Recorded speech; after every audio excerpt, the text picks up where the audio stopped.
From the JAMA Network, this is JAMA Internal Medicine Author Interviews. Conversations with authors exploring the latest clinical research, reviews, and opinions featured in JAMA Internal Medicine.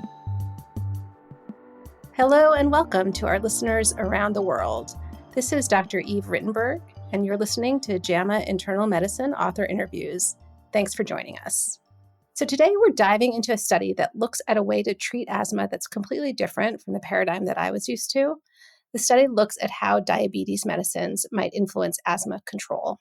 And on a personal note, I have a daughter with persistent asthma, and I'm always interested in strategies that might improve asthma control or minimize steroid exposure. And so I'm really looking forward to talking with our guests today.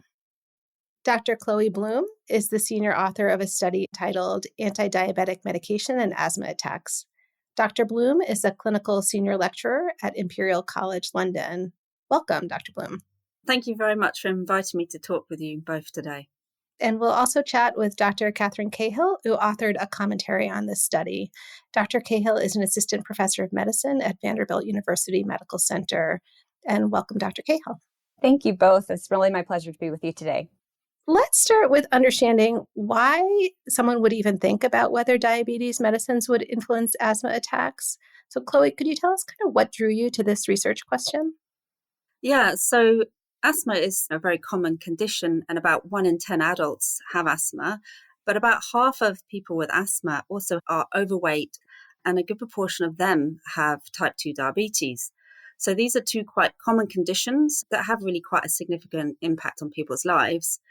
And yet metformin, the first-line treatment for type 2 diabetes that's easily available, it's quite cheap and very safe. The concept that that could be repurposed to treat asthma is really quite an attractive idea. And before, there's been some experimental studies in mouse models that I've showed metformin and another diabetes medication, which is the GLP-1 receptor agonists. They can reduce the inflammation in the airways and the remodeling that occurs in the mice models of asthma. And there have been a few small observational studies. 1 or 2 were in the US and 1 was in Taiwan. And they found that metformin seemed to reduce the number of asthma attacks. But the problem was with these studies, they didn't necessarily have access to all the data that they wanted. And so there was quite a high risk of confounding. So the evidence wasn't really very strong. And so you were sort of thinking about how this anti-inflammatory pathway might be a promising avenue for a new approach, it sounds like. Yeah, exactly. It's really exciting idea that this sort of cheap, safe drug could work on both conditions, which are really quite common in people with asthma. And can I ask what your key findings were from the study? What do you think people should know from what you found? So the main finding was that metformin did reduce asthma attacks by quite a large amount, so about 30% reduction in asthma attacks. And that's sort of the key finding. But there were a lot of other elements to the study because, of course, metformin is a diabetes drug, so it improves glycemic control. It has a bit of effect on people's weight. But interestingly, it didn't seem to work through that mechanism because whatever a patient's glycemic control was, whatever their weight was, metformin was effective. Interesting. Let me turn now to Katherine. And I know in your commentary, you raised a provocative question of whether metformin and the GLP-1 RA should be considered for asthma therapy in people without diabetes. So, interesting as I hear about this worked independently of glycemic control, I wonder what you think about that question. Yeah, so what I find really enticing about this work that Chloe's presented is bringing to the forefront that a completely, novel avenue targeting sort of metabolic pathways may be relevant in treating our patients with asthma, even if they don't have overt type 2 diabetes. Something we have observed is that patients who have elevated blood glucose levels or have hemoglobin A1C levels in the pre-diabetic range or have increased body weight, typically categorized by a body mass index greater than 30, have poor asthma outcomes. They struggle more with more frequent exacerbations. They seem to not respond as well to our conventional asthma treatments, which would be inhaled corticosteroids. And so that has drawn our attention to this idea that, hey, we maybe need something different or perhaps something better that does not involve a glucocorticoid to treat this patient population. And the work that Dr. Bloom put forth suggests that the potential mechanism of benefit, at least in individuals with asthma and comorbid type 2 diabetes, may actually be independent of improving their glycemic control or, improving weight loss that can come from these medications, which highlights to me that perhaps metabolic pathways that we've never really thought about before are important in the pathogenesis of asthma. It's so interesting to think about the lung being an organ that is subject to some of these dynamics in a way that I certainly had not thought about before. I wonder what you think the next steps are in this field in research. I think just along the lines of what we're talking about here is, really this study has shown probably two positive outlooks, is that we know a lot of people with asthma have some sort of metabolic dysfunction. In fact, one of the things I showed in my study is that diabetes is certainly underdiagnosed. This used UK data. It's certainly underdiagnosed in the UK in the asthma population. And so we need to be thinking more about treating these comorbid conditions together. And we could start doing that right now.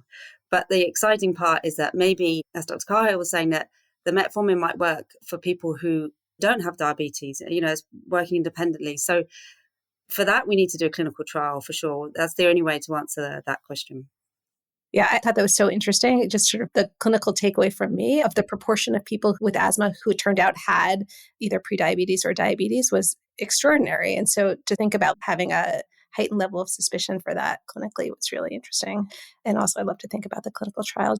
Do you have clinical pearls like that in terms of how people can now think about treating patients who have both some metabolic dysfunction or diabetes and asthma? Like how would metformin or the GLP-1As fit in to the treatment paradigm now? So I'll say that in my patients with asthma, where they have other risk factors to suggest that they might have diabetes, I'm really quick as even an allergist immunologist to actually check their A1C. I think sometimes as a subspecialist, we assume that that's the responsibility of maybe a primary care physician or other provider.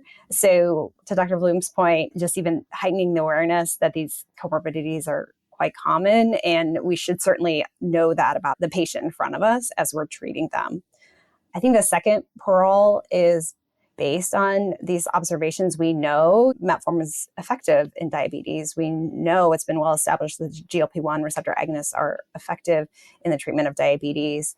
And so when I counsel my patients with asthma who have this comorbid condition, I recommend to them to discuss with their provider, typically an endocrinologist or maybe a primary provider, this idea of could a medication you're treating me with for my diabetes, be beneficial or detrimental as well to my respiratory condition. Really important to think about the whole person as opposed to our usual siloed model of thinking about one organ system at a time. Yeah. And Dr. Bloom, any final thoughts that you wanted to add?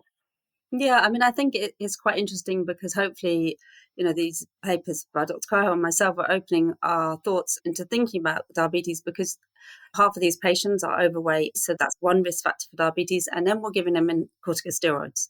So that's another risk factor. So they're at high risk for this, and yet we're not routinely thinking about it. And in fact, I thought it was quite worrying, really, that actually about 1 in 5 of these patients didn't even have a single body mass index value in their primary care records. It's such an easy thing to do.